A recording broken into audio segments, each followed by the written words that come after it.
Hola, bienvenidos a mi canal. Hoy el video salió un poco tarde. Lo lamento por la gente que tal vez esté esperando. Miren que estoy grabando hoy desde el vehículo. La ciudad hoy complicada. Bueno, hoy no pude grabar en la cabina porque el buen amigo Jaime Rincón me hizo una visita a la cabina. Ustedes saben que yo grabo en el lapso entre 6 de la mañana y 7 más o menos por ahí, dependiendo de qué tan largo sea el video, 6:20, 6:30, después de que leo los periódicos y eso.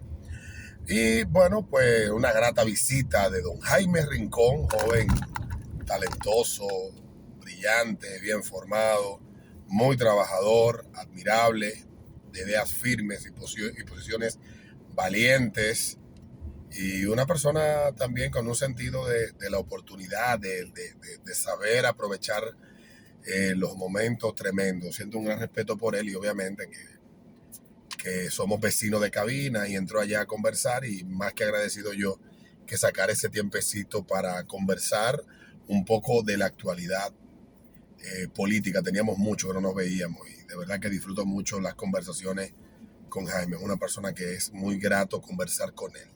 Esa es la razón por la que no grabé el video más temprano, pero tenía planificado hablar de los resultados de las elecciones en Brasil. Brasil es un país que los dominicanos creemos conocer, pero que no conocemos tanto, con muchas complejidades, tanto su composición social como su cultura, que creemos, nos quedamos en samba, carnaval y novelas brasileñas, en funk, favelas y lo que las leyendas urbanas cuentan del país. Pero Brasil, un país de las dimensiones territoriales que tiene y de la proporción poblacional que posee, pues es una cuestión impresionante. Un país que tiene 50 veces o 500 veces, son como 8 millones de kilómetros cuadrados. Bueno, ahora no voy a calcular yo esa mierda. El tamaño de República Dominicana, un país enorme, un país que duras horas volando dentro de él para llegar de una ciudad a otra, y si es manejando días, y también con una cantidad de población enorme. Hablamos de 200 y pico de millones de habitantes, una cantidad exorbitante de personas. Pues ayer este país fue convocada, las personas que estaban habilitadas para votar en la segunda vuelta de las elecciones que se celebraron a principios de este mes en ese país, el 2 de octubre, y el 30, 4 semanas después, pues era la segunda vuelta. En esta segunda vuelta estaban disputándose dos visiones de gobernar totalmente distintas. Tal vez lo que no hemos tenido en mucho tiempo en República Dominicana, en los últimos 20, 25 años, visiones opuestas de cómo llevar el gobierno, como el caso de Bolsonaro, que acaricia ideas de derecha, también acaricia algunas posturas que los mismos liberales o libertarios pudieran defender y considerar afines a las ideas que ellos defienden, que muchos de los liberales y de los de derecha pues postulan.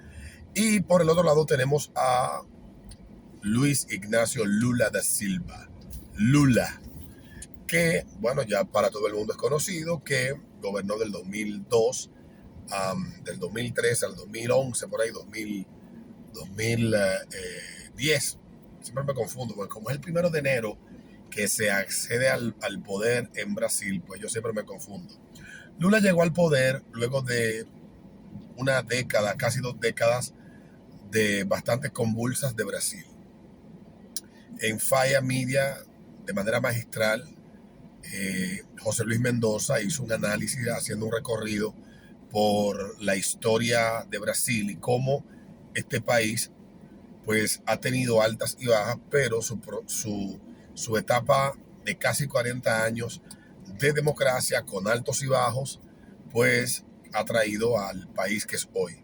Brasil ha pasado de ser el país que representaba cerca del 25 al 23% del PIB de Sudamérica a a acumular el 50% en la década de los 60, el 23, 25, con esas dimensiones, con todos esos recursos que cuenta, a ser el 50% del PIB, con economías deprimidas o empequeñecidas como la Argentina o empequeñecidas al mínimo como la venezolana, pues Brasil es una de las economías, o sin temor a duda, la economía más importante de América Latina y la más importante de Sudamérica.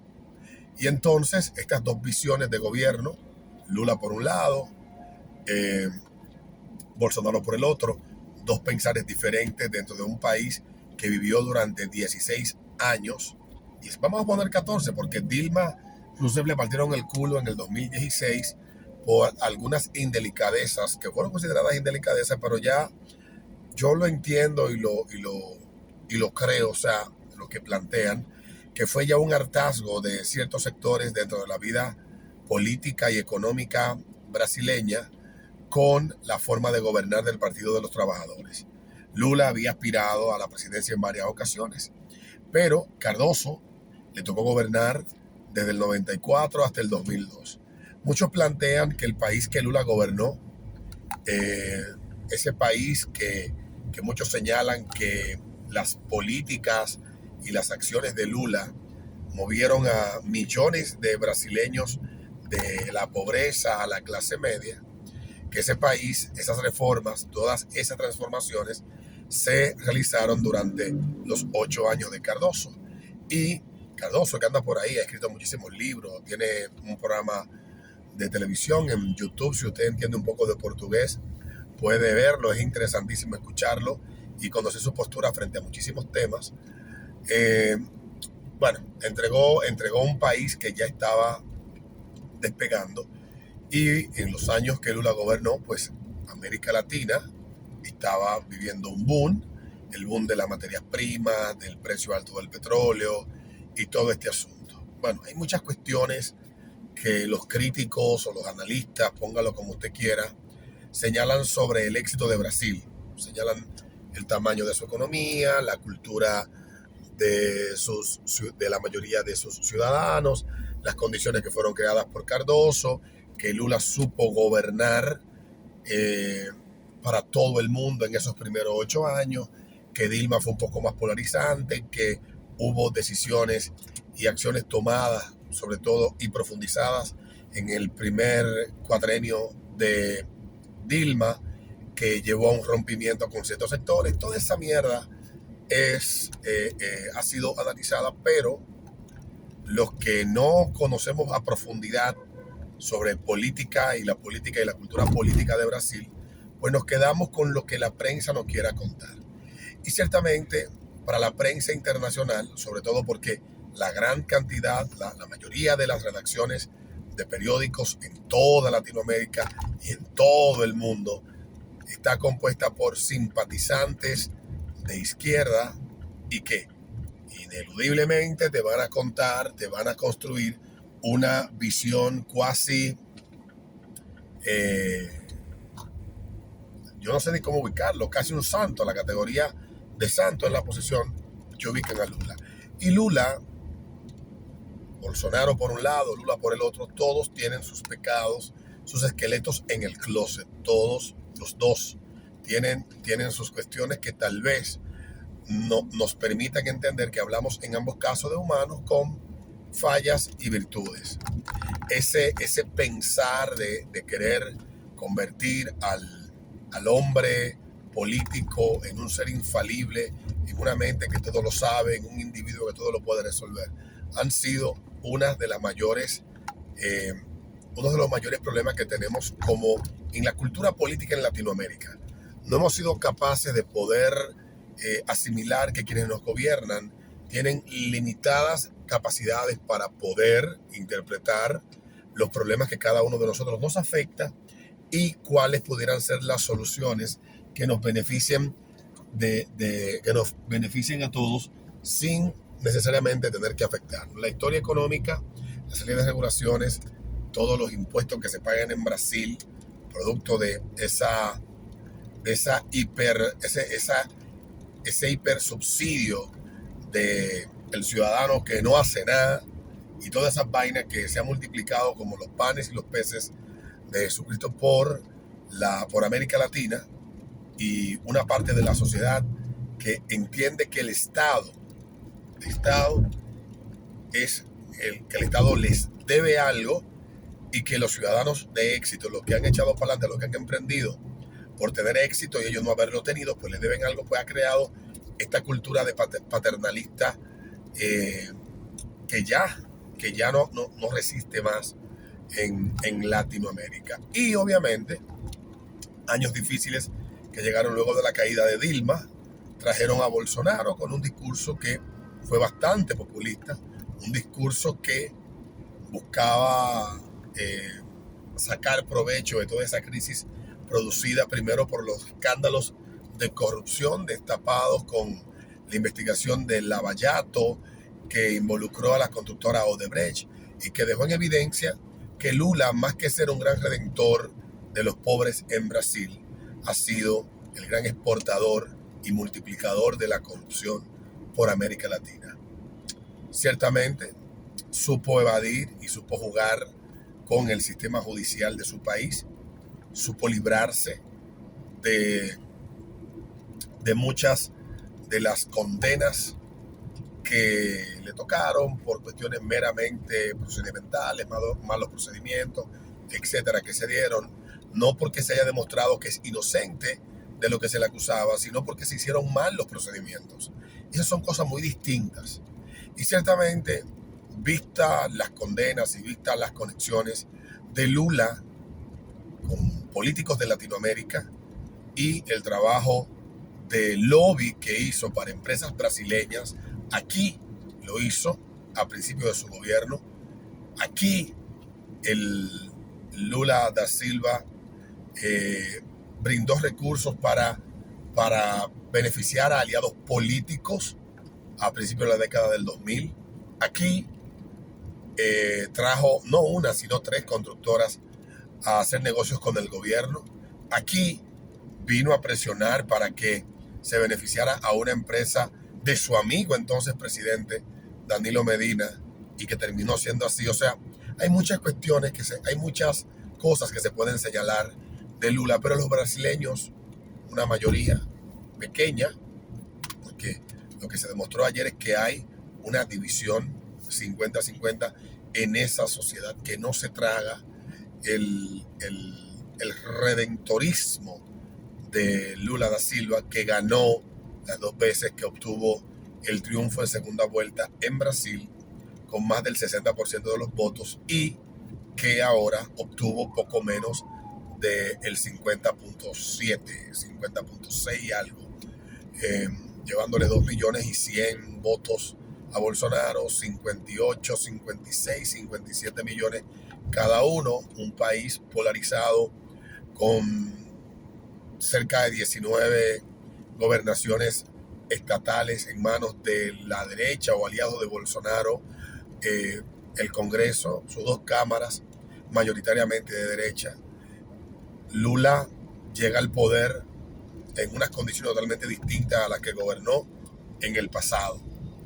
No llega cómodo y le va a dar trabajo gobernar en paz, porque ciertamente con esa polarización que hay no va a tener paz a partir del 1 de enero del año 2023. Yo deseo por el bien de Brasil, un país que tengo deseo de sueño con conocerlo, que todo salga bien. Eso de augurar resultados nefastos para los países es algo a lo que yo estoy tratando de desmontarme, pero sí es cierto que Brasil va a necesitar suerte, porque el mundo hoy en día se está configurando de una manera que lo único que uno puede desear para los países es suerte. Y eso es lo que hay que pedir para Brasil. Brasil es un país maravilloso y con una cultura riquísima y una economía que tiene una posibilidad de expandirse y multiplicarse todavía muchísimo más, riquísima en recursos.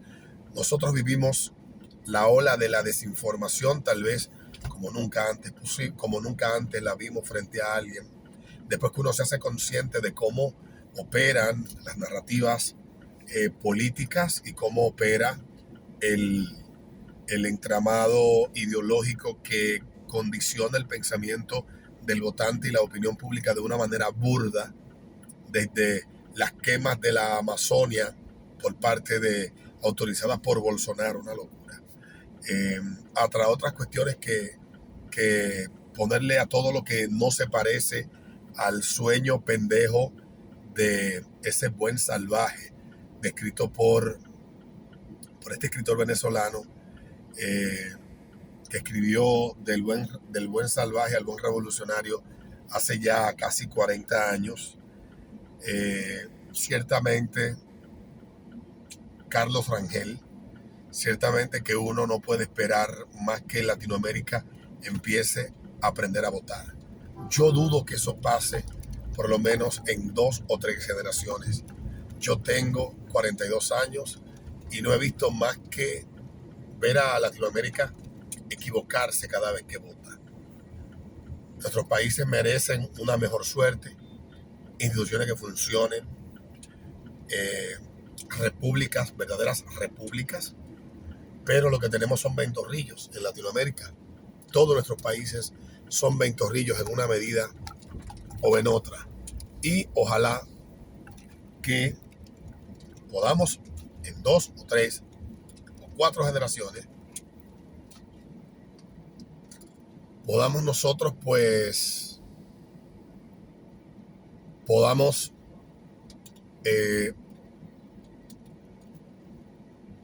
se pueda elegir mejor. Mientras tanto, Brasil va a tener que chuparse a Lula. Mucha gente feliz por República Dominicana. He visto muchos enemigos de la corrupción. Es algo que no podemos negar. Lula no ha dado explicaciones ni ha quedado bastante claro hasta qué punto estuvo involucrado y vinculado con todos estos temas que explotaron en toda Latinoamérica, y obviamente que es innegable de que algo tiene que haber tenido él que ver con eso. Algo ha de haber él tenido que haber conocido. Y aunque suene a tremendismo, yo creo que los países deben aspirar a cosas mejores. Por eso es que ya políticos que han dado mucho, que han gobernado bastante, lo que deben de irse para su casa y darle la oportunidad a que venga una nueva forma de pensar, una nueva visión. No es que una persona que haya gobernado o que haya estado en el poder no tenga que aportar, pero no siempre debe de ser desde el solio presidencial. Nos vemos en un próximo video.